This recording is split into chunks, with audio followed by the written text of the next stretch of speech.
Welcome to the CoLab, the only podcast for business owners who are committed to growth through the power of collaboration and teamwork. Get ready to put your heads together to boost your business to the next level with your hosts, the ultimate team players, Megan Marsh and Munar.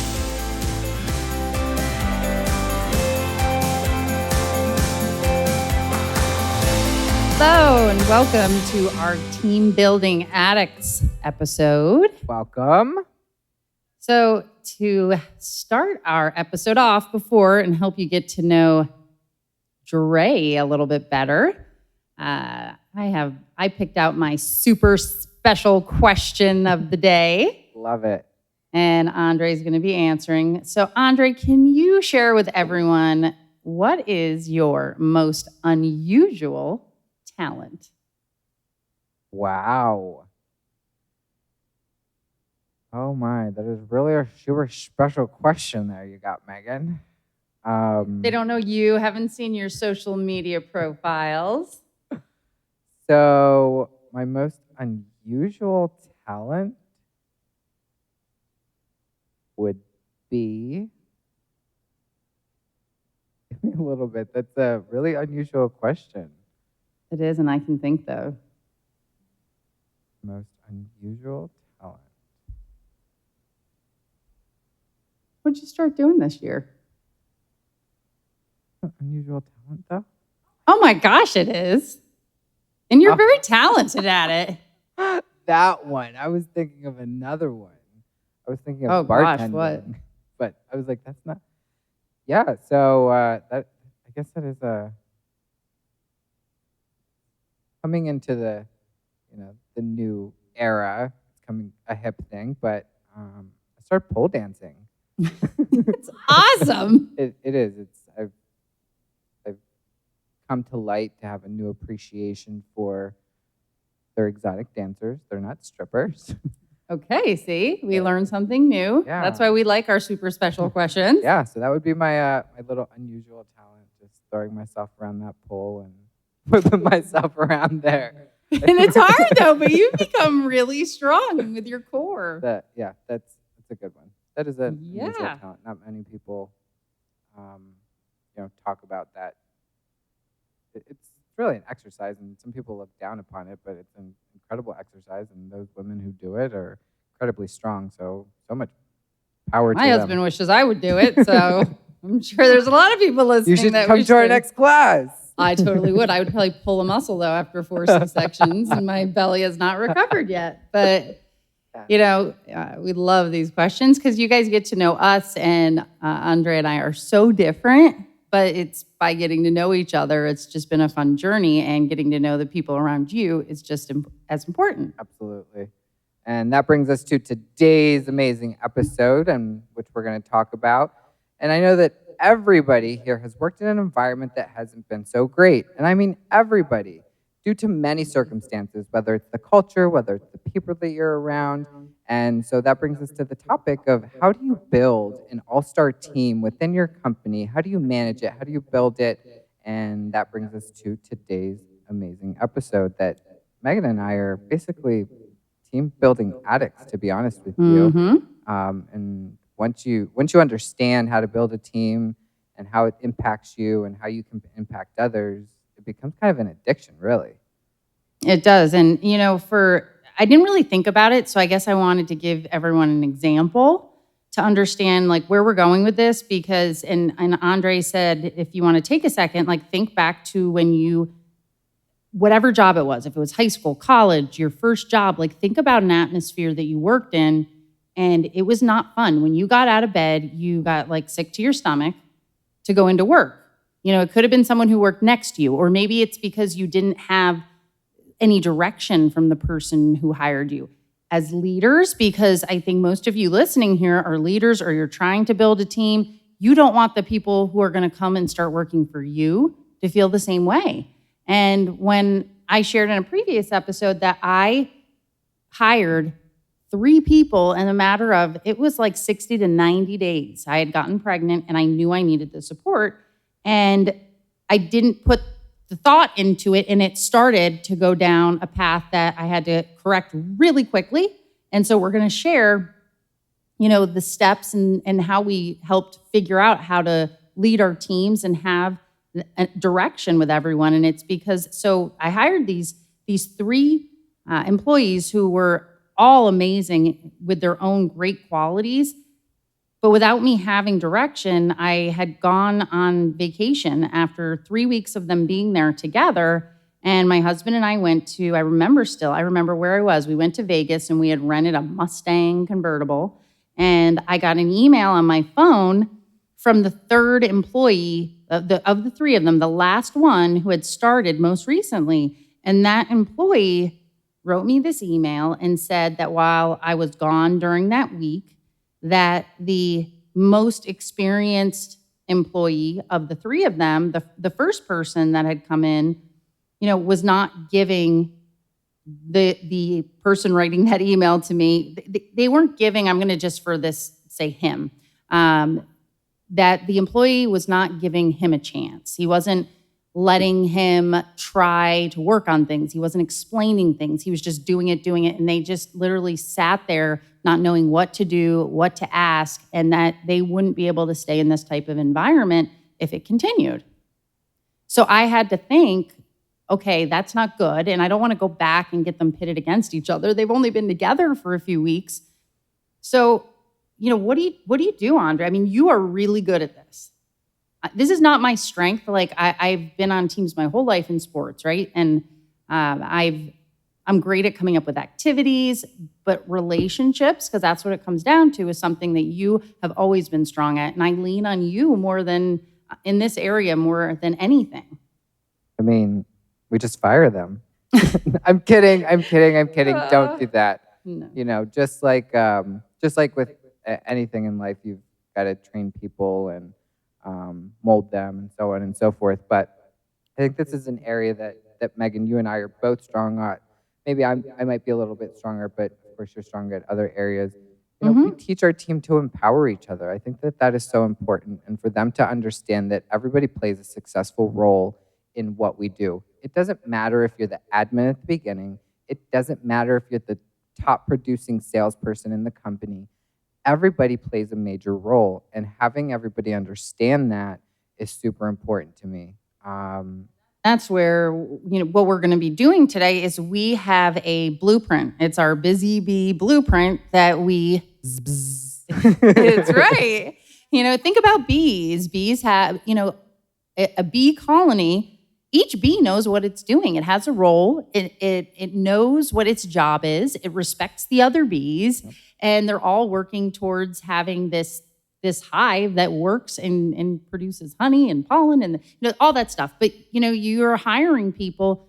How do we make sure that when they come in onto our teams that they know what they're supposed to do and to empower them? And this Busy Bee blueprint that we're going to walk through and then have in our free Facebook group that we're going to give to everyone, it's just been like this foundational tool to continue to tweak and build on. Yeah, absolutely. And like you said, I think that for you, it's really good because you come from a sports mentality, right? Mm-hmm. So it's the same way.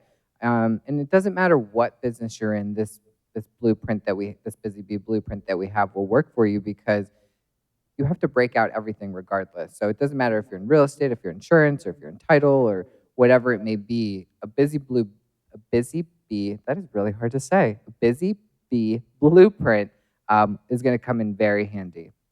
And so, Megan, why don't you tell us some things that you believe are key to managing an all-star team, to building a team? So, one of the things I enjoy doing the most is I love doing team building. Mm-hmm. I really enjoy, I want people to feel like they are part of the big picture, that they are part of what we're doing, that it's not, I'm coming on board to do whatever Megan says. Like that to me is not what having a team is about. And I've said this to my team before, that if I wanted simple and easy, I would have just had myself and maybe one person, and I would just put my head down, work. But I like being surrounded by people. I like making a difference. I like having an impact. And so, So why don't you give us some examples? You're phenomenal at that. I know that you and your team are always doing lots of team building events and, empowerment things. So why don't you tell us some team building events that you have done? What are some things that you've done with your team to show them, that you want to empower them? So we have, what we've done as a team is I like to do the why. So before, as a group, we decide like what our vision and our mission is. I like to have everybody go through the whole, and if you don't know what I'm talking about, I followed the example from Simon Sinek's book, Great one. Is it Find Your Why? Yes. Am I saying that right? Yep. Find Your Why. I had everybody do that so that they knew, I understand that people might not be with us forever, but while they are with us, if I can help them work towards what their purpose is, so they can come in every day and be energized and excited about what they're working towards. So we did the whys. Megan, you just hit on an important topic real quick. So for us, it's also getting people to understand that when they come to work for us, and I think it should be for any company, you don't just want to empower them to work for you, but you want to empower them to be better in life as well. So when they leave your company, because like Megan said, we understand that these people will probably not be with us forever just because people change careers. We want them to take a little piece and say, wow, I left Keystone Alliance Mortgage a better person in general. So that's a great. And you know what, to those of you listening, I will say that we have a lot of people that have left on great terms. We have a number of people who have contacted us about coming back, but it's not always going to be good departures, right? Yeah. So, and that's a whole nother episode, but I really try, what's important to me is that everyone has empathy for one another and understands each other's goals. So we do this as a group. The other exercise that I'd mentioned, one of the first ones we did, and we've done it twice now, it's called the artifact exercise. And I ask everyone to bring in something, a physical piece of something that represents something that's very important to them in their life and has made them who they are. It kind of like a bragging session about like a show and tell. It is absolutely like a show and tell. That's awesome. But it is amazing because, all of a sudden this person you sit next to who might annoy the crap out of you because they have some characteristic that you just don't get, right? You don't understand why they're like asking you 5 times a day about something you're supposed to do. The artifact exercise helps you start understanding that person outside of somebody who works here. You start understanding what makes them tick, why they are who they are, and what's important to them.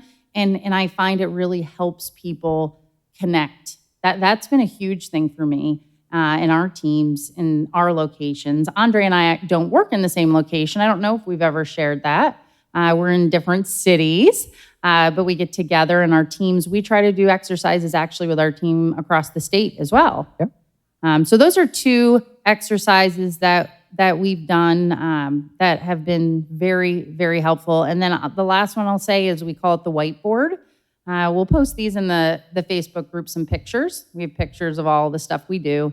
And the whiteboard we started that when at a meeting, I would pick one person and I would have them go and put their back against the whiteboard. And I would say why I picked them for that meeting. And I would write words that described them over like in the back. They couldn't see what I was writing. And the whole team, everyone would get up and write a word that described that person. And then when we would take a picture, and then when they were done, they'd get to turn around and look at the board and see what everyone thought of their best qualities. That's awesome. That's totally an example of empowerment, empowering your team to empower each other, because it's so important for them to, especially when you're building a team, you want them to work together. You want them to collaborate together. Not that you just want, but you need them to collaborate together to, as we said at the beginning, work towards that one common goal that we have, which is, making that customer experience a good one. And it helped with, that example I gave you in the beginning as you're going to start going into our Busy Bee blueprint now. I did these exercises when I got back from that Vegas trip. We did the goal planning. We did the artifact. And it then started to become a lot easier for the first employee to train and not feel as, if it's intimidation or, it just really helped them work together. That's a big one. Just making sure that they're working together. And you brought up another word, and that's training.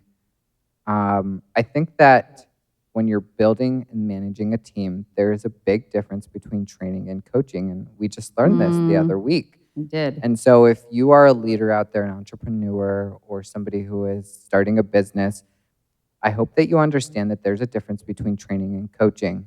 So training is that, okay, you come in your first few days and you're just sitting there, you're watching, you're training. Literally, you're just learning this new stuff, this new system, this new company, what you're supposed to be doing. And then there's a difference when it comes to coaching. Coaching is in real time, right? So if you catch somebody doing something that's not done the right way, that's a coachable moment. That is a big difference. And I think that's so important in today's society, to coach your employees as soon as they make that mistake, as soon as you see something happen. Because if you wait way too long after the moment has passed, or if you wait 90 days to give them their review, that moment has passed to coach them. Sure, I'm sure they'll remember that moment, but coaching in the moment, I think, is crucial these days, especially as you want to get bigger, better, faster, quicker. You need to be able to coach in that moment. I know we're all busy and it's really hard, and I'm guilty of this. I have the best of intentions. I would love to meet with all of my, every one of my teammates, if it's even once a month, which I can't do as of yet. Hopefully we're going to get there, but ask someone coming on, ask them, how do you learn best? How often would you like feedback? What's going to make you feel comfortable? Questions, I find, are the key to trying to improve what you're doing. And there's nothing that stresses me out more than when I have a team that is at odds or not getting along. I just literally can't take it. It derails me. And that's where I was saying, when I started pulling you in, because I just need help. I feel like I'm drowning. Yeah, that's definitely not a good feeling. And I know that we've both had that feeling, which is why we rely on each other a lot of the times. And for me, it's one of the best reasons to have a business partner, is because when I feel that type of way, for somebody to lean on and somebody to understand that feeling has been huge. One of the other things keys to building a team, and especially an all-star team, is making sure that they understand the long-term vision. What does their long-term vision look like?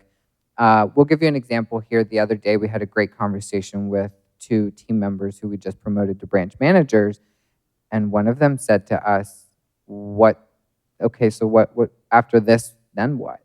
And that to me was really powerful, because I knew that you and I had been doing our jobs. When somebody said that to us, I felt like they understood that we were growing something. So having your team members understand that there's a long-term vision. How do they get there? What's in it for them?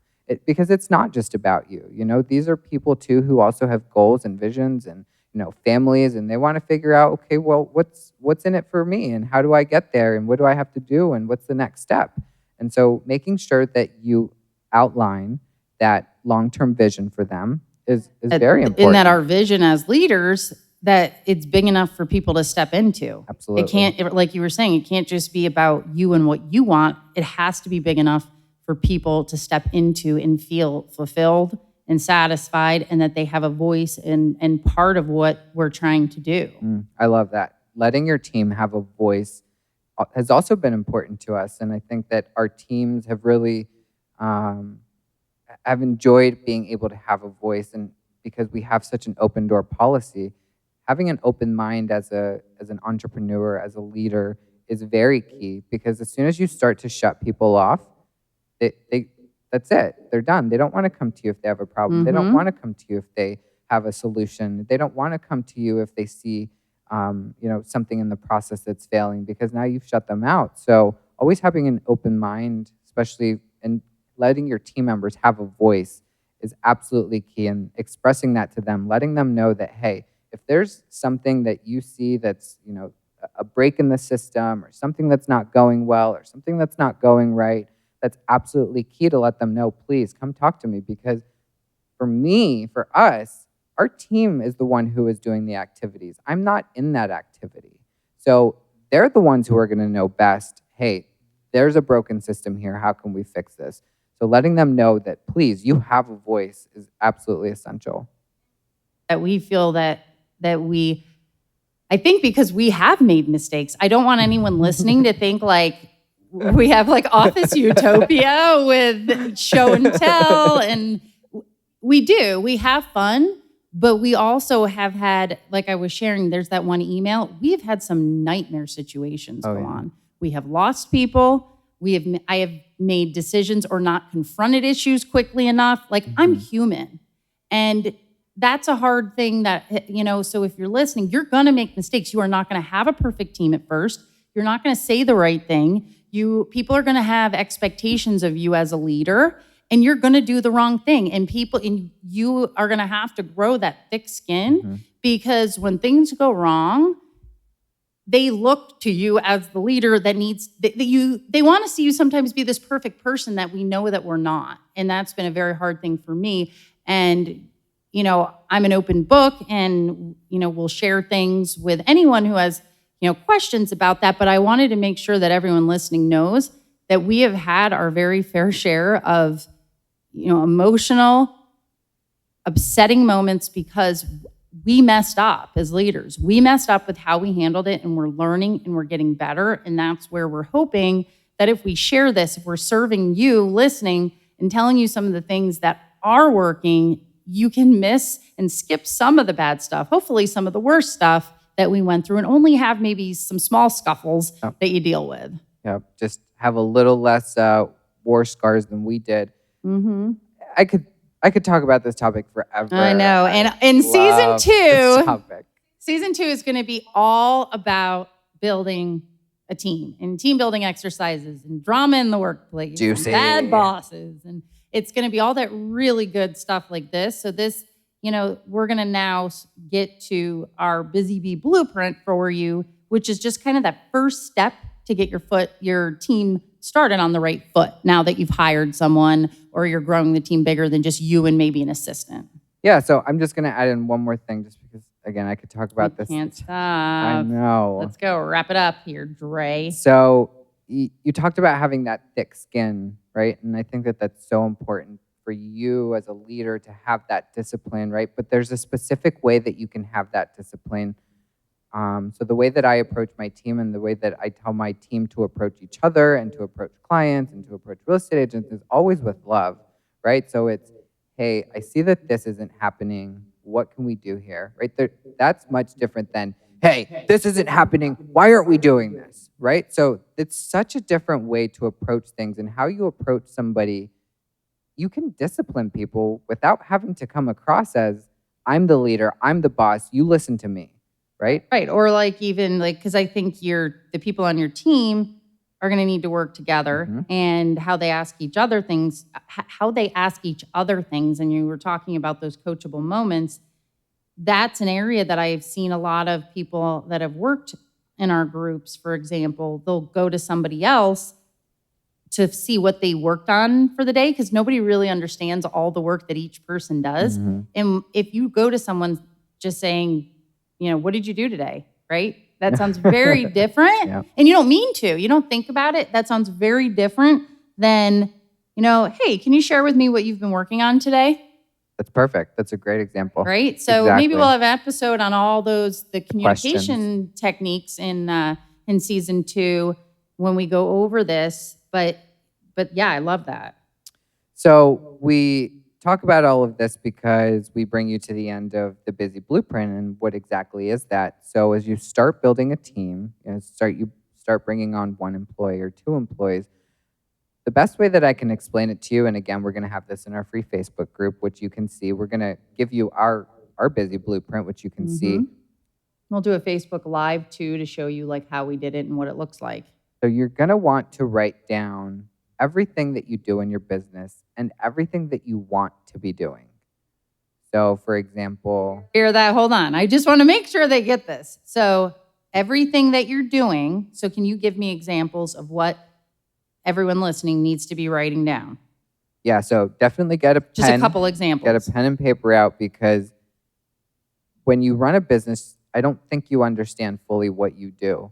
You check your email, you do payroll, you send out quotes, you talk to clients, you meet with clients, you network, you do the marketing, you do the social media, you do videos, you do podcasting, you do everything. Every single Everything. single solitary task. Who's doing that your you do. admin stuff? Who's doing your billing? Who's doing your accounting? Who's doing your payroll? Your list that you make should be no less than 100 items long, probably longer. But when you start doing this, start listing every single thing out that if you had to be removed for a 3-month period, which is what happened to me when I hired my team as I was leaving, in 5 months down the road, how could I relay to them what I do every day? Yep. And that's exactly it. You want to think about it that way. If I were to be removed for 3 months because of whatever it may be, because I had an emergency or because my business is booming and now I want to take off with my family for 3 months, whatever it may be, you still want your business to operate as usual. So you're going to make a list of those 100 things and you're going to write them all down. And I'm talking everything. And then you're going to start moving it to one side. What can you delegate to somebody? And it's also important, what do you not like doing? Because then you're going to find people that like doing those things. For instance, if you don't like making outside sales calls, well, guess what? You're going to move that to another column and you're going to find somebody who likes doing that. Now, I wanted to go in, and I don't know if it's how my brain works. What I like to do when I do the list, so like Andre was sharing how he moves them to the different columns, I do this like color code thing, right? So I have them in like this huge long line at first, and then I take colors, and I know there's a lot of people like highlighters and stuff. So I then take a highlighter in blue, my favorite color. I'll go highlight my favorite things to do, which means I'm okay with them being in my column. And then I'll take red, and those are things that I don't even have words to say that I won't do those items. And then and that's how I will first do mine, is by color, to figure out where they're going. And that's perfect. And that's why I think that you are going to get a lot out of Megan and I, because we both do things differently. So you're going to get different ways to do stuff. And whatever way works for you is perfect, as long as you're doing it. Mm-hmm. So that's what we call our busy bee blueprint. Blue, it's my favorite color. How's that song go? Something like that? Oh, man. By the Blue Man Group or something? So let me ask you this in case, so everyone's listening, you made this big list, right? Yes. I just need to finish this thought here. Mm-hmm. So you make this big list, and let's say in my case, so I have all these colors now. Yes. And you said something about columns. What does that mean? So by the columns, I mean those are going to be the people on your team. So The very first column is myself, right? So I've got the list of 100 things. So your column would be blue in my case. Because blue is your favorite color. Yes. And then the second column may be the first person you hire, an admin, right? So you're going to start moving things that person's going to do. Into their column. Okay. Yep. And then you mentioned when you were talking about the items that they put on their list, you said put down things that they wish they should be doing or should be doing. What was that last part? Well, it's two things. It's A, things that you want them to be doing, and B, that you're not doing. And B, things that you don't want to do. Gotcha. So, okay. So if somebody right now doesn't have, let's call it they don't have a business Facebook page, and they're not posting consistently, and that's their number one thing they want to start making sure they do. Yep. They would put on their items, they would put, create social media posts as one item. Yep. Schedule social media posts as a second item. Yep. Okay. So, and if it was something they didn't want to do, they'd give it to the person on the team that they're designating that to. That is correct. Until absolutely every single task is delegated to either you or that person that you're bringing on board. And what about for people listening, if they make their list and let's say they've just hired their first person, and this for the listener who is doing it, they're working 80 hours a week. So they hire someone and they split the tasks out, and it's like a full-time job for both of them. And let's say they have a list of 10 things that they haven't implemented yet. What do they do with those things? Do they put them in the columns and then work towards it? Or does that mean it's time to keep looking for another person?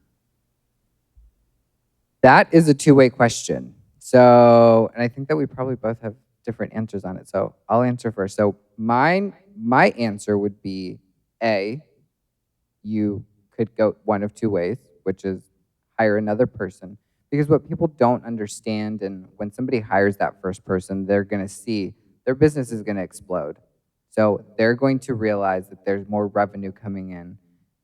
Just like when you did, right? You were asked to hire 3 people within a span of 60 to 90 days, and your business exploded.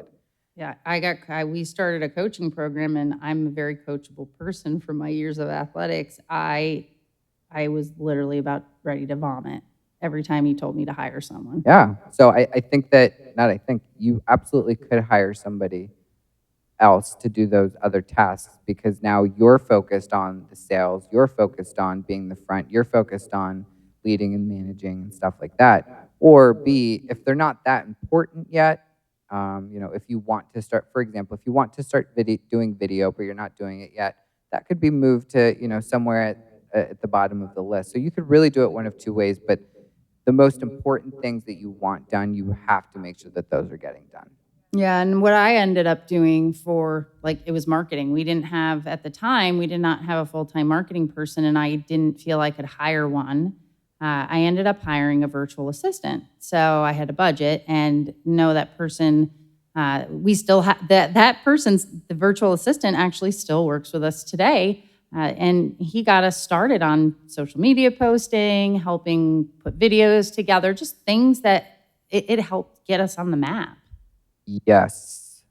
So that was really cool. And he was on my, Busy Bee blueprint that we had, and still is on there until, you and I got together and we could hire a full-time marketing director in the office. So, make sure you're doing this blueprint. Just start, try it out. It applies to literally any job, any company, anybody listening can do this.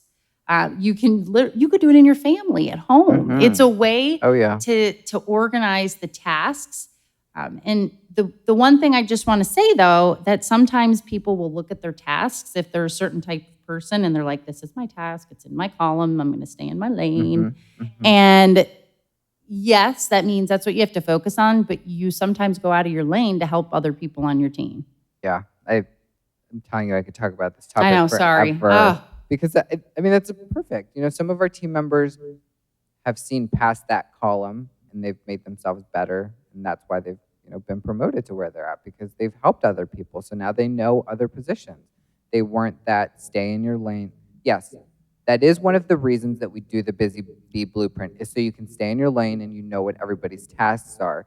But stepping out of your comfort zone is also super important if you want to get to the next level of your career, or if you want to do something else, or if you want to move up in positions, whatever it may be. It's important. And plus, if somebody steps out, or if somebody's sick for a month or a few weeks, somebody has to be able to step in. So it's good that, to know somebody else's job role. Exactly. So, and the weirdest thing about this is it's like the simplest thing. When we started doing this, that's from coaching, we were like, why didn't we think to do this? It's making a list, right?